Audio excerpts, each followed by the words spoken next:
मन लगाकर सुनिए दोस्तों। हर सुबह उठते ही दिमाग कुछ ना कुछ बड़बड़ाने लगता है। कल क्यों ऐसा बोला?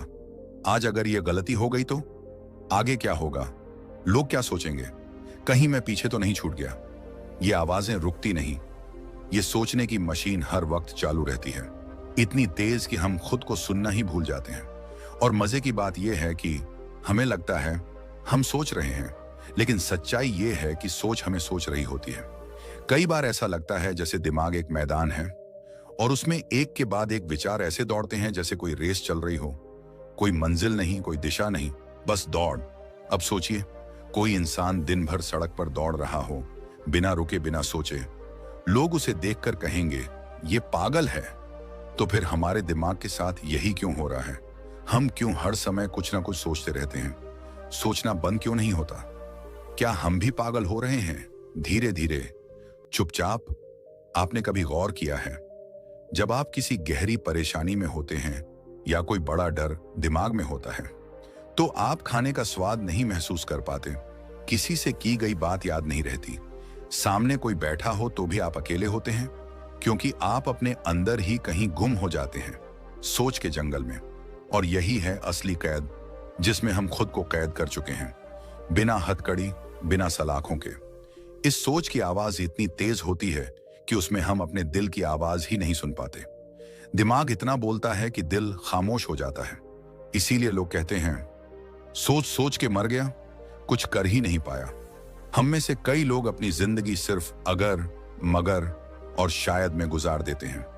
अगर मैंने वो कर लिया होता, शायद अब तक मैं कुछ बन चुका होता, काश उस दिन डर के बजाय कदम बढ़ा दिया होता।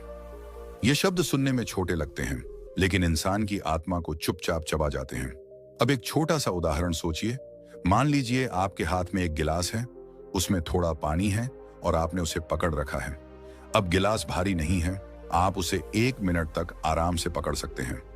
लेकिन अगर आपको वही गिलास 1 घंटे, फिर 1 दिन, फिर 1 हफ्ते तक पकड़ना पड़े, तो क्या होगा? वो छोटा सा गिलास अब बोझ बन जाएगा। बस यही होता है जब हम कोई चिंता, कोई विचार, कोई डर बहुत देर तक पकड़ कर रखते हैं। वो हल्की सी बात धीरे धीरे एक भारी बोझ बन जाती है। और ये बोझ सिर्फ दिमाग में नहीं रहता, फिर वो शरीर पर भी असर करता है। नींद उड़ जाती है, दिल की धड़कन तेज हो जाती है, सिर दर्द, थकावट, चिड़चिड़ापन, और धीरे धीरे हम खुद को खोने लगते हैं। इसलिए अब समय है रुकने का। अब जरूरत है उस अनंत सोच की रफ्तार को ब्रेक लगाने की। अब वक्त है खुद से मिलने का, खुद को सुनने का, खुद को शांत करने का। दिमाग शांत हो तो हम जीवन को महसूस करते हैं, वरना जीवन तो चलता रहता है, लेकिन हम तो बस उसकी खिड़की से देखते रह जाते हैं, सोचते हुए। और ये बात आपको किसी किताब, किसी उपदेश, किसी गुरु से पहले खुद से समझनी होगी, क्योंकि ये सोच कोई और नहीं रोक सकता सिवाय आपके। दुनिया की कोई शक्ति आपकी सोच की रफ्तार पर कंट्रोल नहीं कर सकती जब तक आप खुद ना चाहें। पर यहां एक गहरी सच्चाई छिपी है, हम सोचते नहीं हैं, हम सोचने की आदत में फंसे हुए हैं। जैसे कोई सिगरेट पीते पीते आदी हो जाता है और कहता है अब आदत बन गई है, वैसे ही हम भी ज्यादा सोचने की लत में फंस गए हैं। सोचने की लत उतनी ही खतरनाक है जितनी कोई जहरीली लत, क्योंकि ये धीरे धीरे आपको अंदर से मार देती है। और इसका इलाज है सोचना बंद मत करो, लेकिन हर बात पर सोचो मत। जिस तरह मोबाइल में हर नोटिफिकेशन जरूरी नहीं होता, उसी तरह हर विचार पर ध्यान देना जरूरी नहीं होता। कुछ विचार खुद ही आएंगे और खुद ही चले जाएंगे, अगर आप उन्हें पकड़ोगे नहीं। अब समय है ये समझने का कि सोचना ही समाधान नहीं है, कई बार ना सोचना ही सबसे बड़ा समाधान होता है। शांत दिमाग में ही सच्ची समझ पैदा होती है, बिल्कुल वैसे ही जैसे शांत पानी में ही गहराई दिखाई देती है। अगर पानी ही उथल पुथल कर रहा हो तो उसमें कुछ भी स्पष्ट नहीं दिखता। तो अगली बार जब आपका दिमाग बेकाबू हो जाए, जब सोच एक बवंडर की तरह चले, तो खुद से बस एक बात कहना, रुक जा, इस पल में सब ठीक है, मुझे सब कुछ अभी नहीं सोच लेना। हर जवाब अभी चाहिए ये जरूरी नहीं, हर चीज पर नियंत्रण चाहिए ये भी जरूरी नहीं। बस हर पल को जीना जरूरी है, क्योंकि यही पल आपकी जिंदगी है। जिंदगी सोचने से नहीं, जीने से बदलती है, और जीना तब शुरू होता है जब दिमाग शांत होता है। आप इस वीडियो में बने रहिए, क्योंकि अभी आप उस दरवाजे के बाहर खड़े हैं जहां से दिमाग को शांत करने की असली यात्रा शुरू होती है। दिमाग को शांत करना कोई महंगी थेरेपी या कठिन तपस्या नहीं है। ये कोई पहाड़ पर जाकर बैठने जैसा काम भी नहीं है, बल्कि ये वहीं से शुरू होता है जहां आप इस वक्त बैठे हो। आप जिस कमरे में हो, जिस सोच में फंसे हो, वहीं से। दिमाग शांत करने का पहला और सबसे रहस्यमय उपाय है, रोकने की कोशिश मत करो, देखने की कोशिश करो। आपने कभी नदी देखी है? अगर आप उसमें पत्थर डालते हैं तो वो और ज्यादा हिलती है, लेकिन अगर आप किनारे पर बैठकर उसे चुपचाप देखें तो उसका बहाव खुद शांति में बदलने लगता है। बस ऐसा ही हमारे विचारों के साथ होता है। जब आप सोच को रोकने की कोशिश करते हैं, अब नहीं सोचूंगा, अब बस दिमाग बंद, तो वो और तेज भागता है। लेकिन जब आप चुपचाप केवल उसे देखते हो, बिना लड़ाई के, बिना फैसले के, तब वो धीरे धीरे खुद शांत हो जाता है। दूसरा उपाय, सांस को अपना गुरु बना लो। हाँ, सांस, जिसे आप हर पल लेते हो लेकिन कभी उसका एहसास नहीं करते। जब भी दिमाग भाग रहा हो, कुछ भी समझ में नहीं आ रहा हो, तो सिर्फ 1 मिनट रुक जाइए, आंखें बंद कीजिए और सिर्फ अपनी सांस पर ध्यान दीजिए। सांस आ रही है, सांस जा रही है। कोई मंत्र नहीं, कोई कल्पना नहीं, कोई कहानी नहीं, बस सांस। आप पाएंगे कि वो तूफान जो आपके भीतर चल रहा था, धीरे धीरे थम रहा है, जैसे किसी ने शोर को म्यूट कर दिया हो। अब एक तीसरा उपाय जो आपको बिल्कुल अकल्पनीय लगेगा, लिख डालो। जो भी दिमाग में है, कागज और कलम लो और लिखना शुरू कर दो। मेरे मन में ये चल रहा है, मैं इससे परेशान हूं, मुझे डर लग रहा है। बिना सोचे, बिना रुके, बस दिमाग को बहने दो कागज पर। यह प्रक्रिया इतनी ताकतवर है कि कई लोग कहते हैं, मैंने पेन और पेपर से ज्यादा कोई थेरेपी नहीं देखी। अब सुनिए एक ऐसा उपाय जिसे हम भूल चुके हैं, मौन। एक दिन मौन रखिए, ना कोई बात, ना कोई बहस, ना कोई फोन, सिर्फ मौन।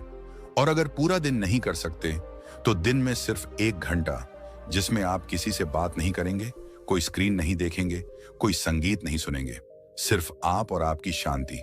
ये 1 घंटा इतना कीमती होता है कि आपकी आत्मा जैसे खुद से मिलती है, जैसे कोई बच्चा बहुत दिनों बाद मां की गोद में वापस आ गया हो। अब आइए एक और रहस्यमयी उपाय की तरफ बढ़ते हैं, जिसे मैं बबल विजुअलाइजेशन कहता हूं। हर विचार को एक बबल समझिए, जैसे बच्चों के साबुन वाले गुब्बारे होते हैं। एक विचार आया, उसे एक बबल में डालिए। अब उस बबल को हवा में उड़ते हुए देखिए। दूसरा आया, फिर वही कीजिए। कुछ ही देर में आप देखेंगे आप विचारों के भीतर नहीं, उनके बाहर खड़े हैं। वो विचार अब आपको नहीं घसीटते, आप उन्हें केवल गुजरते हुए देखते हैं। और अब अंत में एक ऐसा उपाय जिसे बहुत कम लोग अपनाते हैं, लेकिन जिसने भी अपनाया वो जिंदगी के शोर में भी भीतर से शांत हो गया। वर्तमान पल में लौट आओ। हमारा दिमाग 90% समय या तो अतीत में उलझा होता है, उसने ऐसा क्यों कहा, मैंने वैसा क्यों किया, या भविष्य में दौड़ता है, अगर ऐसा हो गया तो क्या होगा। लेकिन जो इस पल में लौट आता है वो सच्चे अर्थों में जीता है। 1 कप चाय पीते हुए सिर्फ चाय का स्वाद लेना, किसी को सुनते समय सिर्फ उसकी बात सुनना, बिना मोबाइल चेक किए, बिना अगले जवाब की योजना बनाए, बस उस पल में पूरा डूब जाना। यही ध्यान है, यही शांति है। क्योंकि दिमाग की अशांति का इलाज नए विचार नहीं है, बल्कि विचारों के बिना रहना है, भले कुछ पल के लिए ही सही। और यहीं से शुरू होती है आपकी आजादी, आपकी असली आजादी। दिमाग की गिरफ्त से निकलकर अस्तित्व की खुली हवा में सांस लेने की आजादी। अब आपने ये जाना कि सोच को समझना, देखना, बहने देना, ये ही पहला इलाज है। और इसका असर तब होता है जब आप हर रोज थोड़ी देर खुद के साथ रहते हो, बिना किसी डिस्ट्रैक्शन के। आपका दिमाग कोई दुश्मन नहीं है, वो तो एक घोड़ा है, ताकतवर, तेज और बुद्धिमान। लेकिन जब तक उसकी लगाम आपके हाथ में नहीं होती, वो आपको कहीं भी गिरा सकता है। और इसलिए आपको सोच के घोड़े की लगाम पकड़नी है, शांति के हाथों से। ओवर थिंकिंग केवल सोचने तक सीमित नहीं रहता, धीरे धीरे ये आपके शरीर को छूने लगता है, क्योंकि दिमाग में जो चलता है उसका असर सीधा शरीर पर होता है। और यही वो बिंदु है जहां से एंजाइटी जन्म लेती है। ओवर थिंकिंग और एंजाइटी ये दोनों भाई जैसे हैं, एक सोचता है, दूसरा महसूस करता है। एक आपके विचारों में हलचल करता है, दूसरा आपके शरीर में बेचैनी भर देता है। ओवर थिंकिंग आपको कल्पनाओं में उलझाता है और एंजाइटी उन कल्पनाओं को वास्तविक खतरा बना देती है। उदाहरण के लिए, आपका दिमाग बार बार सोचता है, कल की मीटिंग में अगर मुझसे सवाल पूछा गया और मैं जवाब नहीं दे पाया तो। अब यह एक साधारण सा विचार था, लेकिन आपने इस पर बार बार ध्यान दिया, घंटों सोचते रहे, उस एक पल को बार बार मन में जीते रहे, और वो सोच अब सिर्फ विचार नहीं रहा, अब वो डर बन गया है। आपका दिल तेज धड़कने लगा, हाथ पांव ठंडे हो गए, भूख गायब हो गई, रात की नींद उड़ गई। आप बार बार वही सीन दिमाग में दोहराते रहे, और ये सब इसलिए नहीं हुआ कि कोई खतरा असल में था, बल्कि इसलिए कि आपने उस सोच को सच मान लिया। ओवर थिंकिंग जैसी छोटी सी बात ने एंजाइटी जैसा तूफान खड़ा कर दिया। अब गौर कीजिए, एंजाइटी के लक्षण क्या होते हैं? सीना भारी लगना, हल्की सी बात पर पसीना आना, अचानक डर लगना, बार बार निगेटिव सिचुएशन की कल्पना, लोगों के बीच जाने में हिचक, हमेशा थकान का अनुभव, कुछ गलत होने वाला है जैसा भाव। और इनमें से ज्यादातर लक्षण तब शुरू होते हैं जब दिमाग किसी एक सोच को पकड़कर बैठ जाता है। आपने देखा होगा, जब आप बहुत ज्यादा सोच रहे होते हैं तो एक समय बाद आपका शरीर भी साथ देना बंद कर देता है, क्योंकि दिमाग के लिए सोच एक रियल अनुभव होता है। वो उस सोच को ऐसे जीता है जैसे वो सच में हो रहा हो, और शरीर उस सोच पर वैसी ही प्रतिक्रिया देता है जैसे किसी असली खतरे पर देता। यही कारण है कि सिर्फ सोचकर भी इंसान के हाथ कांपने लगते हैं, सिर्फ सोचकर भी नींद उड़ जाती है, और सिर्फ सोचकर भी इंसान बीमार हो सकता है। इसका मतलब साफ है, ओवर थिंकिंग वो बीज है जो एंजाइटी नाम का जहरीला पेड़ बन जाता है, और अगर आप इस बीज को समय रहते नहीं रोकोगे तो ये धीरे धीरे आपके हर रिश्ते, हर फैसले, हर पल को निगल जाएगा। लेकिन अब सवाल ये उठता है, क्या इसका कोई इलाज है? हाँ है, और इसका नाम है इमोशन रीसेट फॉर्मूला। ये कोई दवा नहीं, कोई जादू भी नहीं, बल्कि ये एक प्राकृतिक तरीका है जिससे आप अपने दिमाग और शरीर को दोबारा संतुलन में ला सकते हैं। तो आइए इसे समझते हैं। सबसे पहले, जब भी आपको लगे कि आपका दिमाग बेकाबू हो रहा है, आप बार बार एक ही बात सोच रहे हैं और घबराहट बढ़ रही है, तो तुरंत रुक जाइए। स्टेप 1, पहचानिए। मैं सोच रहा हूं, मैं घबरा रहा हूं, लेकिन मैं खतरे में नहीं हूं। यही पहला रिसेट है। विचार को विचार मानना, डर को डर मानना, ना कि सच। स्टेप 2, शरीर को चालू कीजिए। जैसे ही दिमाग में हलचल हो, उसी पल उठ जाइए और चलना शुरू कीजिए। धीरे धीरे, लंबी लंबी सांसें लेते हुए। फिजिकल मूवमेंट से दिमाग को वर्तमान का सिग्नल मिलता है और वो तुरंत विचारों की दुनिया से बाहर आता है। स्टेप 3, जो कुछ अंदर है उसे बाहर निकालिए। किसी करीबी से बात कीजिए, या जो सोच रहे हैं उसे कागज पर उतार दीजिए। इमोशन बॉटल्ड रहेंगे तो एंजाइटी बनेगी, इमोशन एक्सप्रेस्ड होंगे तो हीलिंग होगी। स्टेप 4, अपने दिमाग से कहिए, थोड़ा आराम कर, मैं संभाल लूंगा।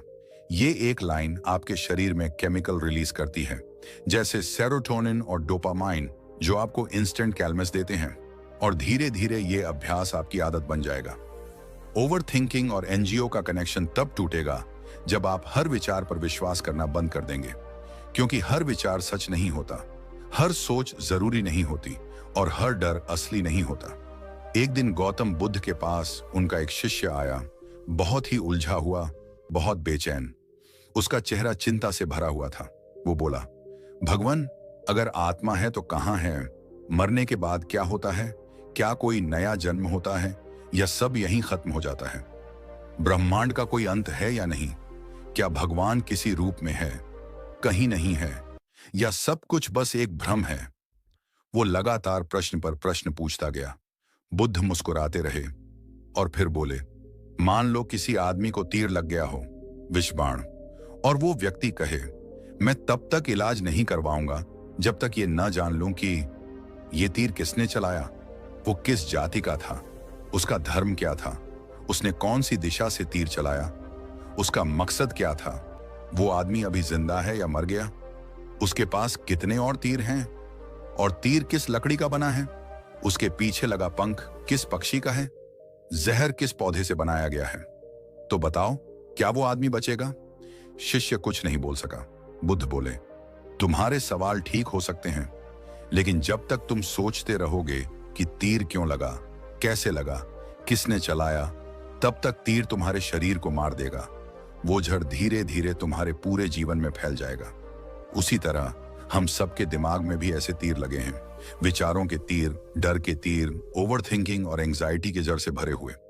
और हम सोचते रह जाते हैं, ये विचार क्यों आए, क्या इसका मतलब ये है, क्या ऐसा होना चाहिए था, अगर ऐसा ना होता तो क्या होता। और इसी सोच सोच कर हम वो सबसे जरूरी काम नहीं करते, वो तीर निकालना। ध्यान, शांति, जागरूकता, ये वही इलाज हैं जो तीर निकालते हैं।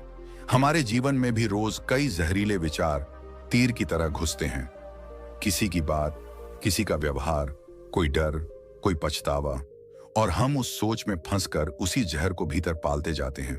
सोचते हैं और सोचते हैं और सोचते हैं, पर कभी उस जहर को बाहर निकालने की कोशिश नहीं करते। गौतम बुद्ध की यह कहानी सिखाती है कि विचारों को समझो, स्वीकारो, लेकिन उसमें उलझो मत। जिसे हटाया जा सकता है उसे हटाओ, क्योंकि सोचते सोचते जिंदगी बीत जाती है और हम जीना ही भूल जाते हैं। कैसे अवचेतन मन हमें ओवर थिंकिंग की बीमारी में फंसा देता है। आपका अवचेतन मन ठीक एक स्पंज की तरह है जो हर चीज चुपचाप सोखता रहता है। बचपन से लेकर आज तक आपने जो सुना, देखा, सहा, डरा, शर्मिंदा हुआ, हारा, अपमानित हुआ, हर चीज बिना पूछे आपके अवचेतन मन में जमा हो चुकी है। अब आप सोचिए, अगर आप बार बार डर के साथ जीते हैं तो आपका अवचेतन मन ये मान लेता है कि डरना सुरक्षित है। अगर बार बार आपको कोई नीचा दिखाता है और आप चुप रह जाते हैं तो आपका अवचेतन मन मान लेता है तू कुछ नहीं है, चुप रहना ही सही है। इसी तरह अगर आप बार बार हर छोटी बात पर बहुत ज्यादा सोचते हो तो अवचेतन मन कहता है, अरे हाँ, यही तो तुम्हारा पैटर्न है, हर चीज पर शक करना, बार बार एनालाइज करना, वर्स्ट केस सिनेरियो सोचना। चलो मैं ये आदत मजबूत बना देता हूं। अब ये आदत हर परिस्थिति में लागू हो जाती है। छोटी सी बात हो या बड़ी, आपका माइंड एक ही डायरेक्शन में भागने लगता है। ओवर थिंकिंग, एंग्जाइटी, घबराहट, डर, और धीरे धीरे ये मेंटल ऑटो पायलट बन जाता है। अवचेतन मन कुछ नहीं पूछता, वो बस वही दोहराता है जो आपने बार बार किया या महसूस किया है।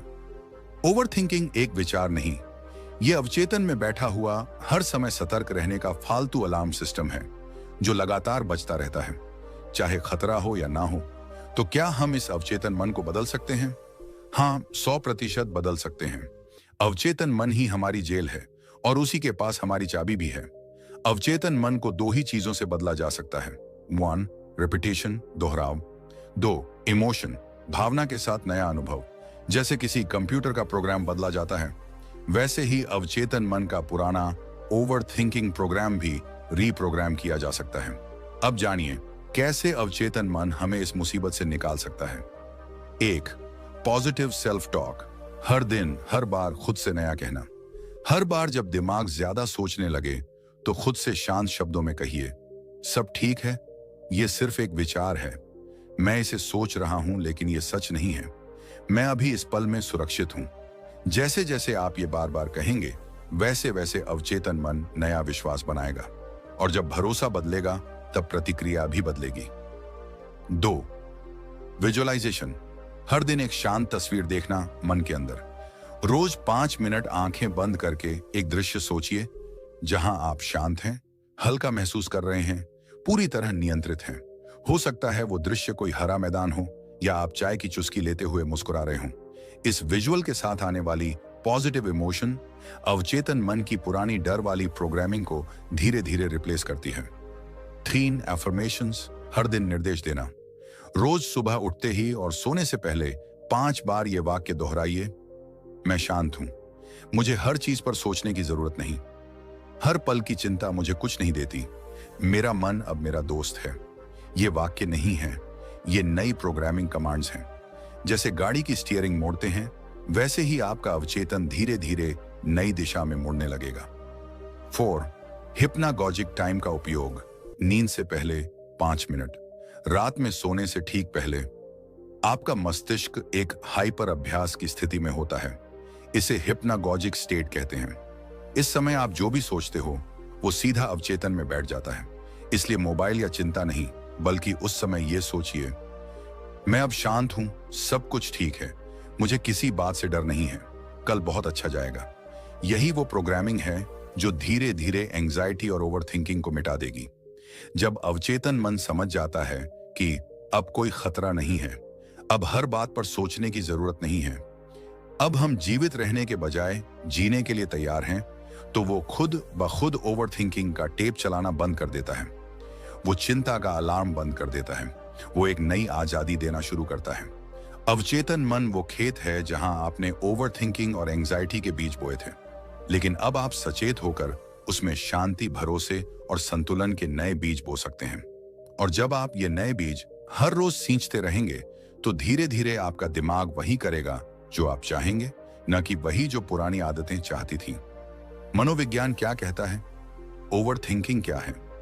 मनोवैज्ञानिकों के अनुसार ओवरथिंकिंग का मतलब है एक ही विचार, परिस्थिति या घटना के बारे में बार बार बेवजह अत्यधिक सोचते रहना, बिना किसी समाधान पर पहुंचे केवल सोच में उलझे रहना। ओवरथिंकिंग के दो मुख्य रूप होते हैं। एक, रुमिनेशन, पछतावा, पुनरावृत्ति। मैंने ऐसा क्यों किया? ज़रेनिया, काश मैंने ऐसा न किया होता। यह अतीत से जुड़ा हुआ सोच होता है। डू, वरी, चिंता। अगर ऐसा हो गया तो क्या होगा? कल के इंटरव्यू में मैं क्या बोलूंगा? यह भविष्य की सोच होती है। ओवरथिंकिंग में दिमाग एक प्रॉब्लम सॉल्विंग मोड में नहीं रहता, बल्कि लूप मोड में फंस जाता है। मनोविज्ञान यह भी कहता है कि ओवरथिंकिंग कोई सोचने की ताकत नहीं है, बल्कि सोच की लाचारी है। ओवरथिंकिंग के पीछे मनोवैज्ञानिक कारण क्या है? एक, कंट्रोल की चाह। लोग सोचते हैं कि अगर वो ज्यादा सोचेंगे तो सब कुछ कंट्रोल में रहेगा, जबकि हकीकत में ज्यादा सोचने से चीजें और भी बिगड़ती हैं। दो, लो सेल्फ एस्टीम, कम आत्म मूल्यांकन। जिन लोगों को खुद पर भरोसा नहीं होता, वो हर फैसले पर संदेह करते हैं, मैं सही हूं या गलत, और फिर वहीं से ओवरथिंकिंग शुरू होती है। 3, ट्रॉमा या नेगेटिव पास्ट एक्सपीरियंसेस। कोई पुराना जख्म, धोखा, हार, शर्मिंदगी बार बार दिमाग में चलती रहती है। 4, परफेक्शनिज्म। जो लोग हर चीज परफेक्ट करना चाहते हैं, वो कोई भी फैसला लेने से पहले सोचते हैं, फिर सोचते हैं, फिर सोचते हैं। मनोविज्ञान कहता है ओवरथिंकिंग से कैसे बाहर निकलें। एक, विचारों को पकड़ो, फिर उन्हें चुनौती दो। CBT, cognitive behavioural therapy. CBT दुनिया की सबसे असरदार मनोवैज्ञानिक तकनीक है, जो कहती है हर विचार पर विश्वास मत करो, हर सोच सही नहीं होती, उसे पकड़ो और पूछो, क्या यह सच है? क्या इसका कोई और नजरिया भी हो सकता है? जैसे, अगर मैं फेल हो गया तो सब खत्म हो जाएगा। इस सोच को पकड़ ढिए और पूछिए, क्या कभी ऐसा हुआ है? क्या मैंने पहले कोई चीज संभाली नहीं? क्या किसी और की नजरों से भी इसे देखा जा सकता है? जब आप सोच को तर्क से देखना शुरू करते हैं, तो सोच कमजोर पड़ने लगती है। 2, माइंडफुलनेस, वर्तमान में लौट आओ। मनोविज्ञान कहता है कि ओवरथिंकिंग का इलाज प्रेजेंट मोमेंट है। अपनी सांसों पर ध्यान देना, जो काम कर रहे हैं उसमें पूरी तरह शामिल हो जाना, जो सुन रहे हैं उसे पूरी तरह सुनना, बिना अगला जवाब सोचे। माइंडफुलनेस से मस्तिष्क में अमिगडाला शांत होता है, जो डर और चिंता पैदा करता है। 3, बिहेवियरल डिसरप्शन, सोचने के बजाय कुछ करना शुरू करो। जब भी दिमाग बहुत तेज चलने लगे, चलने निकल जाओ। कुछ लिखो, गाने सुनो, किसी को कॉल करो, कपड़े फोल्ड करो। मनोविज्ञान कहता है कि दिमाग को अगर काम नहीं मिला तो वो खुद को ही खाता है, इसलिए खुद को आइडल मत रखो। 4, लिमिट सेटिंग, एक सीमित समय तय करो। सोचने के लिए हर दिन 10 से 15 मिनट का एक सोचने का समय फिक्स करो। बाकी समय अगर सोच आने लगे तो खुद से कहो, नहीं, मैं इस पर आज शाम 7 बजे सोचूंगा। इससे दिमाग को सिग्नल मिलता है कि हर समय चिंता करने की इजाजत नहीं है। 5, सेल्फ कॉम्पासन, खुद से दयालु होना। ओवरथिंकिंग अक्सर तब बढ़ता है जब आप खुद से नाराज रहते हो। मैं इतना बेवकूफ क्यों हूं? मैंने ये क्यों किया? मेरे साथ ही ऐसा क्यों होता है? लेकिन जब आप खुद से कहने लगते हो, कोई बात नहीं, मुझसे गलती हो सकती है, मैं भी इंसान हूं, सब ठीक हो जाएगा, तो दिमाग में सेल्फ सूदिंग केमिकल्स जैसे ऑक्सीटोसिन रिलीज होते हैं और ओवरथिंकिंग खुद ही शांत होने लगता है। मनोविज्ञान कहता है ओवरथिंकिंग कोई बुराई नहीं है, लेकिन अगर इसे समय रहते ना समझा जाए तो यह एक आत्मनिर्मित जेल बन जाती है। इससे बाहर निकलना मुश्किल नहीं है, बस आपको अपने विचारों से अलग होकर उन्हें देखना और समझना सीखना होगा। ओवर थिंकिंग से मुक्ति कोई पल भर का काम नहीं, बल्कि यह एक अभ्यास है, हर दिन का, हर पल का। आपका दिमाग एक बहुत ताकतवर औजार है, लेकिन जब आप उसे इस्तेमाल नहीं करते तो वो आपको इस्तेमाल करने लगता है। देखिए, ये जीवन बहुत छोटा है, आपका हर एक पल कीमती है। उसे सिर्फ सोचते सोचते नहीं, जीते जीते बिताना है। अगर दिमाग के हर विचार को आपने अपना मालिक बना लिया तो आप कभी चैन से नहीं जी पाएंगे। लेकिन अगर आपने अपने मन को समझ लिया, उससे प्रेम करना सीख लिया, तो वही दिमाग आपका सबसे बड़ा दोस्त बन जाएगा। याद रखिए, हर बार ज्यादा सोचने से आप सच्चाई से दूर जाते हैं और भय के करीब। लेकिन जैसे ही आप अपने विचारों को एक बाहरी चीज की तरह देखने लगते हैं, तो वही सोच कमजोर पड़ने लगती है। जो बात आपको रातों की नींद छीन लेती है, जरूरी नहीं वो उतनी ही सच्ची हो। जरूरी है आप उसे कैसे देखते हैं। आज से एक वादा कीजिए कि आप हर बात को दिल में रखने से पहले एक बार पूछेंगे, क्या ये सोच मुझे आगे बढ़ा रही है या पीछे खींच रही है। अगर आपने ये करना सीख लिया तो मानिए, आपने ओवर थिंकिंग और एंजाइटी को हराने की राह पकड़ ली है। और अगर आपको इस वीडियो ने आपके दिल को छुआ है, आपको ऐसा लगा हो कि हाँ, ये बात मेरे अंदर की थी, तो अब रुकिए मत। इस वीडियो को अपने दोस्तों, परिवार और उस इंसान के साथ जरूर शेयर कीजिए जो आज खुद से उलझ रहा है। और हाँ, अगर आप चाहते हैं कि मन की शांति, मानसिक मजबूती और गहराई से जीने का ज्ञान आपको हर हफ्ते मिलता रहे, तो अभी हमारे YouTube चैनल को सब्सक्राइब कीजिए और बेल आइकन जरूर दबाइए, क्योंकि ये चैनल सिर्फ वीडियो नहीं लाता, ये आपको आपसे मिलाता है। आपके हर विचार में रोशनी हो, आपका हर दिन शांति से भरा हो, यही हमारी कामना है। धन्यवाद, और अगली वीडियो में फिर मुलाकात होगी, जहां हम बात करेंगे मन और दिमाग में क्या फर्क है और कैसे मन हमारा मालिक बन जाता है। तब तक के लिए सोचो कम, जियो ज्यादा और मुस्कुराते रहो।